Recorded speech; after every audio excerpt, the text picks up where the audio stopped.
Bienvenue dans le podcast Destination Business Rentable qui t'aide à construire un business qui attire des clients rentables et réguliers. Aujourd'hui, on va parler d'un sujet ultra intéressant qui est d'innover pour survivre, qui fait partie de la thématique du mois Se réinventer en 2021.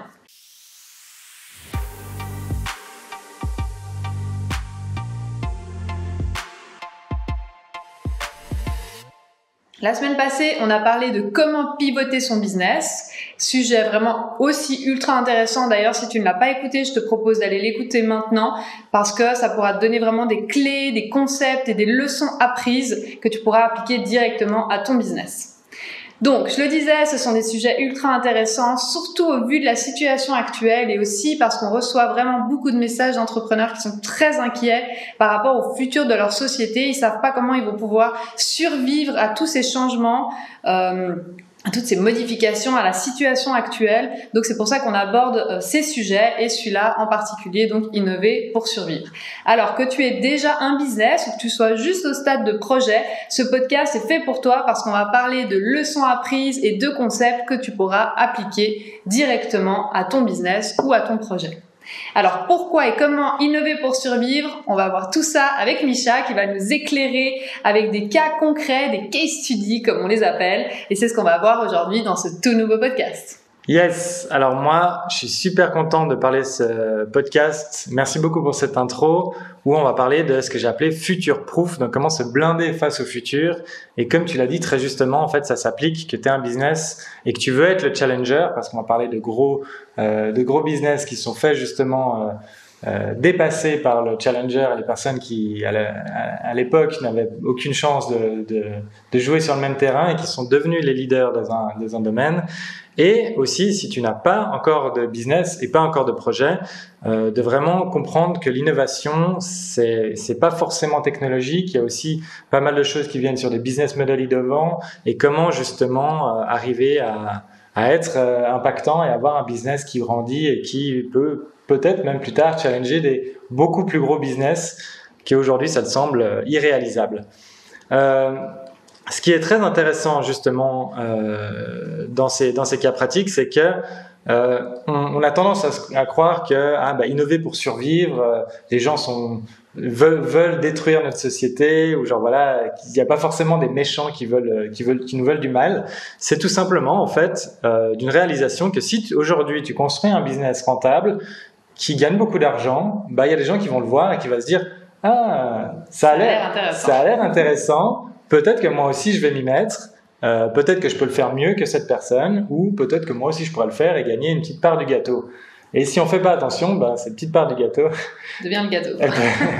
Elle peut vite se transformer en gâteau. Donc c'est vraiment ce qui est arrivé dans ces quelques cas pratiques dans lesquels on va parler.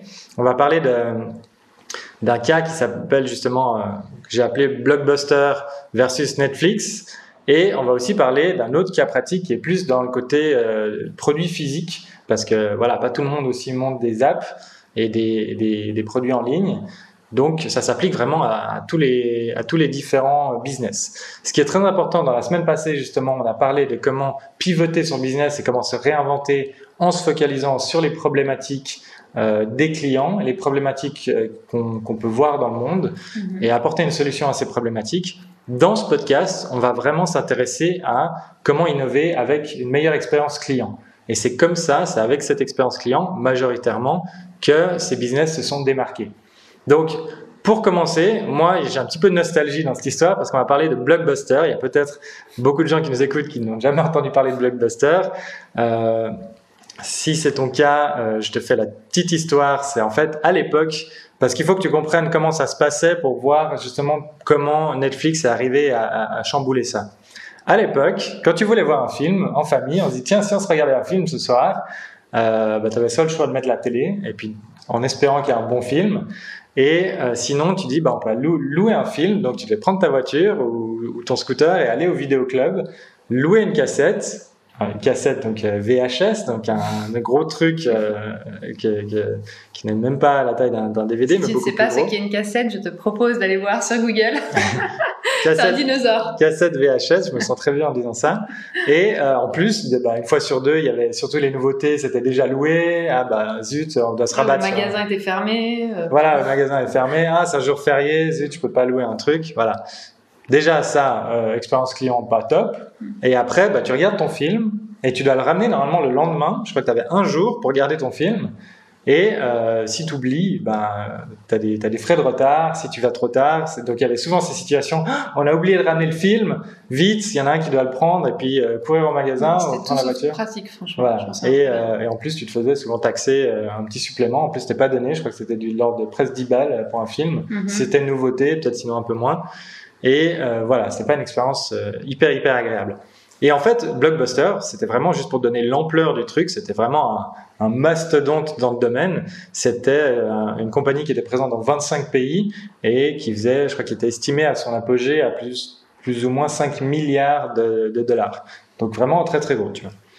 Et là, il y a Netflix justement qui à l'arrivée des DVD, parce que Blockbuster aussi les ont vus, et il y a eu les DVD qui sont apparus, mais c'était pas quelque chose de très comment dire, d'accepté par tout le monde directement. Accessible aussi, non? C'était surtout aussi pas accessible non plus, parce que pas beaucoup de monde avait des lecteurs DVD, ça coûtait très cher à l'époque et on n'était pas sûr que ça allait durer, tu vois. Est-ce que c'est juste un nouveau truc et il va y avoir encore un nouveau truc et j'investis pour rien et... Pourtant, vu la tronche des cassettes, ça faisait sens, quoi. Et la qualité aussi des films n'avait rien à voir. Donc, il y a beaucoup de gens qui ont commencé à s'intéresser aux DVD. Netflix est arrivé justement avec une nouvelle offre en cassant un peu ce modèle justement de retard. Donc, eux, ce qu'ils faisaient, c'est que tu pouvais aller sur leur site, commander un DVD et te l'envoyer par la poste et tu pouvais regarder ton film et le garder autant de temps que tu voulais. Donc il n'y avait pas de frais de retard et quand tu voulais un nouveau film, tu allais choisir ton film, tu le renvoyais à la poste et te renvoyais un autre DVD. Donc déjà tu n'avais plus à aller chez le comment on dit, le vidéoclub. Exactement. C'était tout sur internet. Donc ça, c'est déjà meilleure expérience client. Exactement. Ça c'était un peu leur première vision du truc en disant on va essayer d'améliorer l'expérience client à ce niveau-là. Le truc, c'est que voilà, ça prenait pas beaucoup. Les DVD, c'était encore un truc compliqué. Et il y a eu un gros moment, le crash justement de la bubble Internet. Et ça a été compliqué pour toutes les boîtes qui étaient en ligne. Et justement, Netflix a vraiment perdu pas mal d'argent cette année-là. Et ils sont même allés voir justement Blockbuster en disant écoutez, je pense qu'on a un truc bien, mais nous, c'est compliqué on n'a pas assez de fonds, on n'a pas assez de distribution. Et puis vous, avec votre modèle que vous avez et l'ampleur justement du réseau, on pourrait faire vraiment un truc super bien et super grand. Et apparemment, Blockbuster, enfin les dirigeants l'ont refusé catégoriquement. Ils n'ont même pas fait une contre-offre. Je crois qu'ils ont demandé 50 millions de dollars pour être achetés, ce qui est pas grand-chose quand tu pèses 5 milliards. Et ils ont même apparemment, ils sont moqués d'eux en sortant de meeting. Voilà, regarde ça, ces petits machins, c'est rigolo, tu vois. On n'a pas besoin d'eux. Et d'ailleurs, ils ont essayé de faire un petit peu aussi leur. C'est dangereux de penser comme ça. Ouais. Et en fait, ils ont dit, voilà, ils étaient là un peu assis sur leur truc. C'était surtout des exécutants déjà plus âgés qui avaient l'habitude du retail, de vendre en machin, et ils pensaient qu'Internet, ça va pas être aussi huge que ça l'est maintenant, tu vois. C'est comme aussi l'histoire d'Amazon. À l'époque, on rigolait beaucoup pour se dire, mais vendre des livres en ligne, c'est pas un business, quoi. C'est pas un gros truc, tu vois. Mais quand tu le vois après, ça semble toujours évident. Oui, j'aurais dû le voir. Mais sur le moment, ces personnes se sont dit, voilà, ça va pas marcher. Un peu coup de chance aussi, timing. Il y a beaucoup souvent du timing. C'est que l'année d'après, les DVD, ça a d'un coup beaucoup plus pris. Il y a eu les lecteurs DVD beaucoup plus abordables. Donc beaucoup plus de monde se sont mis aux lecteurs DVD. Et les abonnements Netflix se sont explosés. Ils avaient fait une offre où en fait tu pouvais, je crois, commander trois films d'un coup, puis les renvoyer, puis pareil, avec un modèle d'abonnement. Et en fait, tu payais, je crois, un truc genre $10 par mois, et tu avais tes films, et puis tu pouvais. T'avais un roulement. Tu pouvais faire un roulement autant que tu voulais. Bien, tu payes une fois, et puis tu fais un roulement autant que tu veux. Donc déjà, ça fait beaucoup moins cher que les films. Et Blockbuster, on voyait ça, ils se sont dit, tiens, nous, on va s'y mettre aussi, machin. Ils ont essayé de faire leur truc. Ils ont même bien réussi à monter le modèle d'abonnement. Le truc, c'est que eux, ils avaient des charges énormes en tant que mastodonte. C'est que c'est plus dur à innover, dans le sens à changer tout le business, parce que il y a des charges pour tous les magasins, les employés, les cassettes, les machins. Et puis eux, Netflix n'avait pas tous ces frais, tu vois. Donc ils ont pu aller beaucoup plus vite, investir beaucoup plus dans la boîte et continuer leur innovation. Ce qui les a amenés, parce que quand je fais juste une parenthèse, quand je parle de continuer l'innovation, on parle souvent justement d'innovation technologique. mais et on a l'impression que c'est quelque chose qui coûte cher et on se dit c'est peut-être pas pour moi, mais il y a aussi beaucoup d'innovations qui passent à travers le business model. À l'époque, quand Netflix a lancé justement son truc d'abonnement, il n'y avait pas vraiment de technologie, tu vois. C'était genre les mecs, d'ailleurs, tu voyais les gros entrepôts, les mecs mettaient des DVD dans les enveloppes et les envoyaient. Il n'y avait pas vraiment de technologie derrière, tu vois. C'est après, quand ils ont trouvé qu'en fait, il y avait un engouement derrière, qu'ils ont investi dans l'innovation pour rendre le côté plus technologique, parce qu'à l'époque, le streaming n'était pas encore quelque chose d'actualité, parce qu'il n'y avait pas, Internet n'était pas où c'en est aujourd'hui. Donc, c'était quelque chose sur lequel ils planchaient dessus et ils sont arrivés justement après avec cette offre de streaming où là, ça a vraiment complètement fait capituler Blockbuster. C'est pas la seule erreur qu'ils ont fait. Ils ont fait beaucoup d'erreurs aussi de management. Ils ont essayé de faire un truc aussi plus de late fee, donc justement plus de frais de retard. Mais quand tu es Blockbuster, les frais de retard, ça représentait 300 millions de dollars. Donc, c'est quand même une grosse décision de faire un trait sur 300 millions de dollars. Et en même temps, retardataires, quoi. Et en même temps, le business est conçu pour fonctionner avec ces frais, avec cet argent qui rentre, tu vois. Donc, si d'un coup, il n'y a plus cet argent qui rentre, ça fait coincer un peu. Ou autre. Voilà, ça fait coincer tout le business. Et en plus, apparemment, ils avaient un modèle de franchise. Donc, il y a la moitié des gens qui voulaient pas accepter ce truc de plus de frais de retard. Des gens un peu faisaient à leur tête. Donc, en fait, t'es moins agile quand t'as un gros business que ça. Tu peux moins prendre des décisions rapidement et t'es obligé de faire passer beaucoup de choses. Et comme j'ai dit, les exécutifs aussi avaient un mindset un peu un état d'esprit plutôt de retail, donc de vente à l'ancienne, les magasins. Les gens, ils veulent l'expérience de venir au magasin. Et ils n'ont pas vu venir ce qu'a fait Netflix jusqu'au jour où vraiment Netflix a dépassé Blockbuster. Et voilà, maintenant, c'est ce que c'est aujourd'hui avec des films des Oscars. Netflix Original, ils produisent leurs propres films. Et aujourd'hui, Blockbuster a fait banqueroute. Je crois qu'il est resté un franchisé, mais qui est plus vraiment de Blockbuster aux États-Unis. Et les gens, ils vont plus pour la musée, non? Ouais, voilà, plus pour la nostalgie. Ils disent, regarde, mon fils, ça c'est une cassette. et avec des vieux ordi et tout, apparemment, c'est resté comme ça. Je crois que ça a repris un tout petit peu dernièrement dans les pays nordiques niveau streaming. Donc, ils ont remonté un truc, mais ça a vraiment fait banqueroute. Un truc qui pesait 5 milliards, tu vois. Donc, je trouve ça intéressant de s'y intéresser parce que voilà, quand on prend les mauvaises décisions et on se dit, ça y est, j'ai lancé un truc, j'ai plus besoin de m'en inquiéter, tu vois. Il y a toujours besoin de s'intéresser à comment. J'aime bien le truc en anglais, on dit que how to put your own company out of business. Genre, comment te réfléchir, être ton propre concurrent qui va venir être le Netflix de ton business, tu vois. Mm-hmm. Et d'ailleurs, en fait, pour la petite anecdote, c'est vrai que Netflix aujourd'hui, on est là, c'est vraiment un géant. Mais il y a Disney Plus qui arrive, il y a Apple TV, il y a Amazon qui se lance sur le marché. Et peut-être qu'on refait un podcast dans quelques années, on se dit regarde comment Netflix s'est écroulé face à des géants qui sont venus beaucoup plus gros. C'est possible. Hein. Ou un nouveau challenger, peut-être toi, avec ton business, qui vient révolutionner justement la manière dont les gens justement consomment du contenu de divertissement. Donc, ça pour te dire que c'est hyper intéressant, ce côté justement de différenciation. Donc, eux, ils sont arrivés vraiment avec un nouveau modèle, un nouveau business model d'abonnement, contrairement à louer à chaque fois ton film, pour que les gens restent et continuent de... Ils ont vu un trou dans le marché, en fait, quelque chose qui n'était pas un problème, qui n'était pas résolu. Exactement. Et nous, on a beaucoup aimé ce livre de Stratégie de l'océan bleu, où justement, on parle d'innovation et comment se différencier. Il y a cette phrase qu'on aime beaucoup. Ah oui, moi j'adore cette phrase, c'est comment devenir un point rouge au milieu des points bleus. Je le trouve extraordinaire. Parce que c'est très visuel, on voit vraiment comment devenir un point... Non, c'est le contraire. C'est un point bleu au milieu de points rouges. Ouais, c'est pareil. C'est l'idée que comment être à ce point différent des autres que tu sors du lot, en fait. Que tu sors du lot, exactement. Et ouais, c'est vraiment hyper intéressant. Donc ça, la différenciation, tu peux la faire sur les prix, par exemple. Tu peux être le moins cher du marché. Après, à toi de trouver la solution pour faire tourner ton business et être rentable avec les prix les moins chers.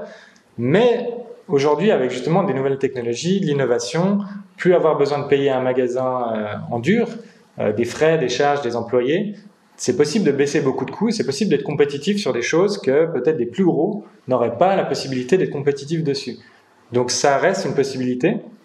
Et après, il y a aussi la possibilité d'être le plus cher ou d'être beaucoup plus cher. Et c'est aussi une différenciation. Hein. Si tu es le podcasteur le plus cher du monde, tu seras un point rouge ou un point bleu au milieu des points rouges et tu seras différent des autres. Donc c'est une manière aussi de se différencier. Après... que ça marche ou pas, ça c'est à tester. Il y a beaucoup d'idées qui ont l'air bien comme ça en théorie, mais qu'il faut tester.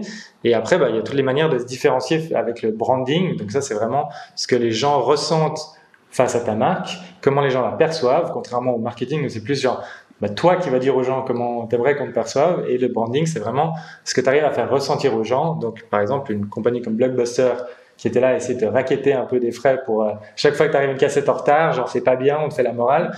C'est pas top en termes une mauvaise sensation, en termes de branding, tu vois. Donc aujourd'hui, les gens, il y a la nostalgie, mais en termes de sensation, c'est pas idéal. Donc voilà un petit peu pour cet exemple-là. Moi, j'aimerais aussi parler d'un autre cas pratique que j'ai adoré, qui s'appelle Dollar Shave Club. Moi, j'en ai entendu parler, comme un peu tout le monde qui en a entendu parler, au moment où ils ont fait leur campagne marketing virale, et ils ont fait une vidéo qu'ils ont postée sur YouTube, et qui est partie vraiment virale et qui a fait exploser justement le business. On te conseille d'aller la voir d'ailleurs, elle est très drôle. Elle est très drôle, et si tu connais justement, tu t'intéresses au business et tu regardes avec un œil de marketeur, il y a beaucoup de gens qui vont dire ouais, les trucs virales c'est forcément du scandale, des machins, tout ça. Et en fait, pourquoi, moi comme je l'analyse, pourquoi cette vidéo est devenue virale, c'est parce qu'en fait il est arrivé encore une fois avec une meilleure expérience client et il résout un problème que les gens avaient, et en fait ils se sont dit ah putain, c'est super bien ce qu'il fait, et en plus à un prix qui défie toute concurrence. Il a fait comme Netflix, il a trouvé quelque chose de chiant et il l'a rendu ok, cool quoi. Exactement. Et si tu connais pas dollarshaveclub.com, c'est en fait leur approche qu'ils proposent, c'est qu'en fait c'est un abonnement mensuel pour des lames de rasoir à $1. À $1. Genre, ça casse toute la concurrence, et justement, ils se moquent beaucoup de ces grosses boîtes, de ces compagnies qui vendent des rasoirs qui sont sous clé. Tu dois demander à quelqu'un, vous avez pas la clé pour atteindre mon truc, machin. On dirait que c'est de l'or, le truc. On dirait que c'est de l'or, t'as l'impression qu'on te traite comme un voleur, alors que tu veux juste des lames de rasoir. En plus, ça coûte super cher. Même les lames de rasoir pour femmes, c'est encore plus cher, je crois. Vénus, c'est tout là, c'est pour pas donner de nom. Mais super cher. Et en fait, voilà, Vénus, c'est Gillette, je crois, et c'est aussi les mastodontes dans le domaine. Pour hommes, c'est aussi ça, il y en a d'autres aussi. Et en fait, lui, il est venu avec son offre à $1. Tous les mois, t'as un pack de 5 dans la boîte aux lettres. C'est génial, en plus. Tu peux changer tout le temps, voilà, exactement. T'as plus besoin, comme c'est un abonnement, c'est un truc que t'as besoin souvent, c'est un truc que t'as chez toi. Et d'un coup, il arrive avec une offre, une expérience client vachement plus agréable pour les gens. Donc lui, il s'est vraiment différencié avec le prix, quoi. Avec le prix et aussi avec l'expérience client. Parce qu'en fait, d'ailleurs, si tu regardes les autres publicités, si tu vas regarder, c'est vraiment, ils se moquent de ça. T'arrives, machin, tu dois demander une clé, un truc, ta boîte, tu dois payer, tu l'as au magasin, tu dois retourner. Ah, j'ai oublié d'acheter des lames, je dois avoir ce vieux truc qui m'arrache la peau. Donc, vraiment focaliser sur le prix et sur l'expérience client avec une vidéo qui répondait à un besoin. Et c'est surtout pour ça, à mon avis, qu'elle est partie virale. D'ailleurs, la réaction des gens, parce que c'est très drôle, je trouve, comme on pense en tant que business, on est là, mais justement, au début, comment je fais pour avoir plus de clients et tout. Et le jour où ça explose, honnêtement, je suis pas sûr que j'aurais aimé être dans ces baskets, mais il a dit, on a fait la vidéo, dans l'heure, le site web a craché, on avait 10 000 commandes en attente, on n'avait plus de stock, et il n'y avait pas un spécialiste logistique pour nous aider à gérer tout ça, donc on était là avec des post-it sur les trucs, donc je pense qu'ils n'ont pas dû dormir beaucoup dans les... Pourtant, c'est ce qu'ils espéraient. Exactement. C'est marrant comme on espère, mais après, quand ça arrive, on est là. Voilà. Attention à ce que tu souhaites.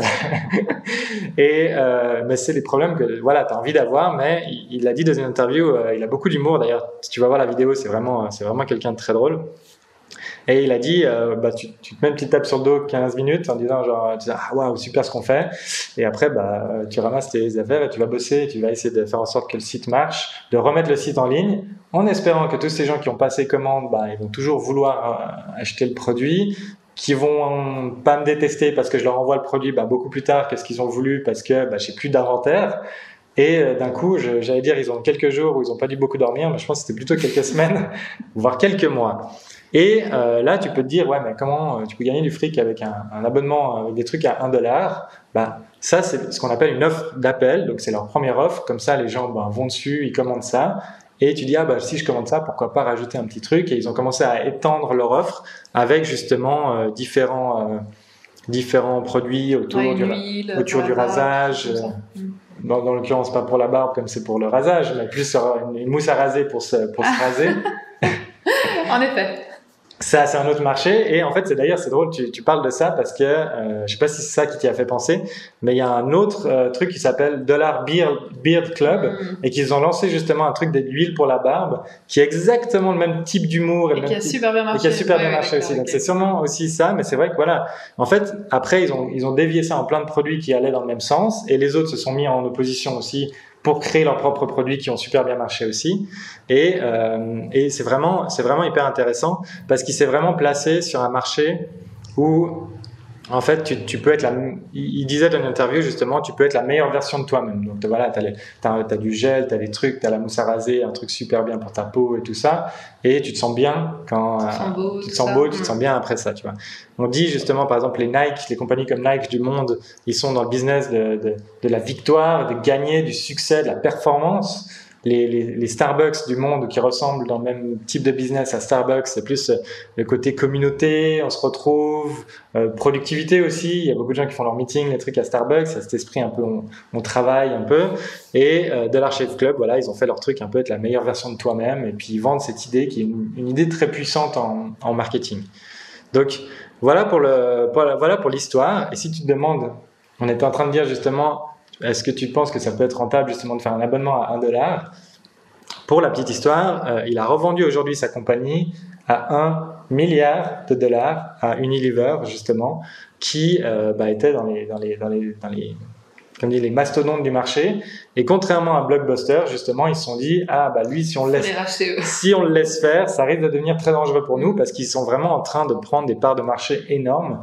Et en fait, voilà, on préfère s'associer ou racheter que de le voir plus tard comme un concurrent et de se dire tiens, on aurait dû à cette époque. Bon, c'est une grosse somme et il a vraiment bien joué son truc. Et je pense qu'il a, pour ça, c'est tout son mérite. Hein, il a beaucoup bossé, il y a beaucoup de moments où ils ont dû se réinventer, continuer à lever des fonds pour pouvoir gagner en volume, parce que quand tu fais des prix comme ça, c'est vraiment le volume qui te fait gagner après du bénéfice. Mais je trouve ça hyper intéressant, comme quoi c'est pas que dans le domaine technologique, c'est aussi des fois dans le domaine du physique, des produits physiques qu'on peut vraiment innover. Et encore une fois, il a vraiment regardé la problématique des gens et l'expérience client. Ok. Et donc pour toi, tous les business devraient innover, devraient s'intéresser à l'innovation. Oui. Tout genre de business. Oui, complètement. Comme on disait avant, c'est que les gens sont pas forcément mal intentionnés. C'est juste si tu fais un business qui marche, les gens ils vont forcément s'intéresser à ce que tu fais et se dire peut-être je peux faire la même chose. Tu vois. Il y a un humoriste qui disait ça. Je trouvais ça très dur mais très drôle. Et il disait il était dans une interview avec un autre humoriste et il lui a dit tu sais quand je t'ai vu la première fois sur scène ça m'a donné envie justement d'être humoriste. Et l'autre touché dit merci et tout, donc ça t'a inspiré machin. Il s'est dit non, quand je t'ai vu, je me suis dit moi aussi je peux faire ça, c'est pas difficile, tu vois. Et il y a peut-être des gens qui vont se dire ça et qui vont se dire voilà tiens je vais essayer de venir concurrencer le marché ou faire quelque chose d'un peu mieux. Et en plus aujourd'hui ça se voit de plus en plus. Comme tout le monde a accès, avant c'était vraiment fallait limite faire de l'espionnage industriel, mais comme aujourd'hui tout est en ligne, en 2 clics tu peux aller voir ce que tout le monde fait, de la manière dont ils communiquent, comment ils acquièrent leurs clients, et c'est très facile aujourd'hui de s'inspirer, on va dire, d'autres business. Donc c'est très probable que d'autres essaient de faire aussi la même chose que toi. Donc restez innovant, focalisez sur les problèmes, focalisez sur l'expérience client, et je pense que c'est la clé. Et faites gaffe parce qu'il y a certainement des petits coquins qui sont en train de s'inspirer de votre business. Donc super, on espère vraiment que ce podcast t'a plu. Dans les prochains podcasts, on va aborder aussi des thématiques ultra intéressantes qu'on nous demande souvent. C'est comment créer une offre irrésistible. Ça, c'est super important si tu veux avoir un business rentable. Et ensuite, on parlera justement de rentabilité. Comment avoir un business qui est enfin rentable. Alors, ne rate pas le podcast qui sort jeudi prochain. Maintenant, si tu as envie de réinventer ton business en 2021, si tu as envie de savoir comment innover ton business, on t'a préparé des exercices afin de mettre en pratique toutes les notions qu'on a vues dans ce podcast et pour les appliquer concrètement à ton business. De nouveau, la team s'est donné vraiment beaucoup de peine pour créer ces exercices pour vraiment que tu appliques concrètement, pas que de la théorie, mais qui est vraiment quelque chose de concret à ton business. Alors si toi aussi tu as envie de te réinventer en 2021, fonce voir notre toute nouvelle plateforme en ligne qui propose un accompagnement hebdomadaire encadré par des business coachs pour t'aider à construire un business rentable, avec des clients rentables et réguliers, et le tout à moindre coût. N'hésite pas à t'abonner à la chaîne et à partager ce contenu à des entrepreneurs qui ont besoin d'innover leur business et de se réinventer en 2021. Et on te dit à la semaine prochaine. Bye bye. Bye bye.